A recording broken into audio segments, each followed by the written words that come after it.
2 tiers du sucre en Suisse provient de la production indigène, le reste est principalement importé d'Europe. Ces dernières années, cette production suisse a régressé. Une des raisons, selon le président de la Fédération suisse des betteraviers, vient de l'interdiction des produits phytosanitaires comme le gaucho depuis 5 ans. Du jour au lendemain, on n'a plus été autorisé à utiliser ce produit. Et depuis, on a beaucoup de problèmes. On est en train de développer de nouvelles sortes de betteraves plus résistantes, mais ça prend du temps, quelque chose comme 5 à 10 ans.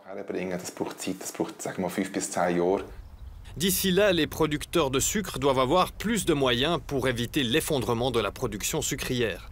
C'est ce qu'exigent les initiatives des cantons de Thurgovie et de Berne.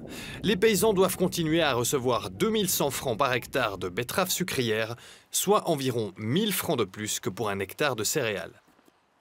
Le risque d'avoir des ravageurs qui endommagent fortement les cultures est assez élevé.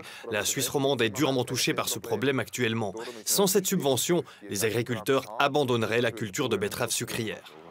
Les sucreries sont parmi les principaux intéressés par le niveau de production de betteraves afin de faire fonctionner leurs installations. Il y a des années en arrière, on avait beaucoup plus de superficie betterave et ça a diminué surtout aussi à cause du prix et d'intérêts finances. Et maintenant, après, on a pu faire ces 2 mesures, c'est le Conseil fédéral qui les a fait, et après c'était aussi dans la loi, avec la protection à la douane et une augmentation des paiements directs. Et puis ça avait comme effet que les superficies, on a pu les maintenir.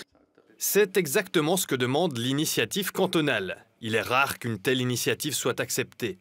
Andreas Blank se réjouit d'autant plus du soutien d'une commission du Conseil national. Le Conseil des États a maintenant 2 ans pour préparer la loi. On commence maintenant les négociations, ça veut dire qu'on a maintenant une perspective pour négocier. Et puis le but pour nous, c'est de maintenir ces 2 choses, protection à la douane et paiement direct sur le même niveau que maintenant.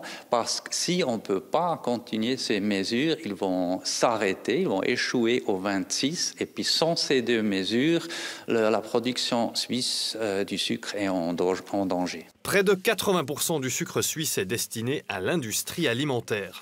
Le reste part sur les rayons des magasins.